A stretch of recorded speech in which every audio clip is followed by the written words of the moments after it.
Random Wilds. Research. GOG thresholds. GOG has a lot of mechanics, and I decided to look into them. Generally, when going through websites dedicated to Monster Hunter data and information, along with some Reddit threads, I couldn't really find a lot of the values I was looking for. So, after a couple hours of testing, here are some of the important numbers behind the Gogmazios.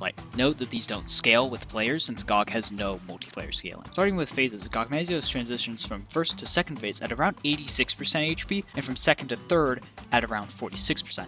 Note that there are HP caps around 3% below those thresholds, so for example before phase 3, you can't reserve Elder Breaker for the very last second to get a load of extra damage to shorten the third phase. Speaking of said Elder Breaker, both it and the initial back break need around 6,000 damage each to break or bring down. Boulders help a lot with the initial back break. When it comes to locking down GOG, the topples and staggers can seem inconsistent, but there is a pattern. Targeting the wing arms will chip away at thresholds separate from wounds and part breaks that will topple GOG upon hitting. This is relatively easy to do first phase, but gets progressively harder as you go through phases, along with consecutive topples raising the next one's threshold anywhere from 1 to 3 times. Hitting the wing arms while GOG is considered airborne won't contribute to this threshold. When GOG does fly, he has 2 separate thresholds, one to cause him to flag and another for when he is flagging for a topple.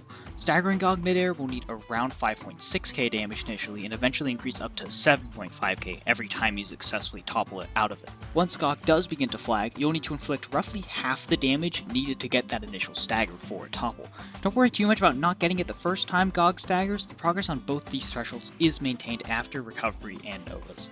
As for the DPS check, you'll have about 150 seconds plus the Nova lineup to inflict around 40,000 damage. As long as you got a solid elemental build and good element weapon, hitting it shouldn't be too tough, especially with support hunters.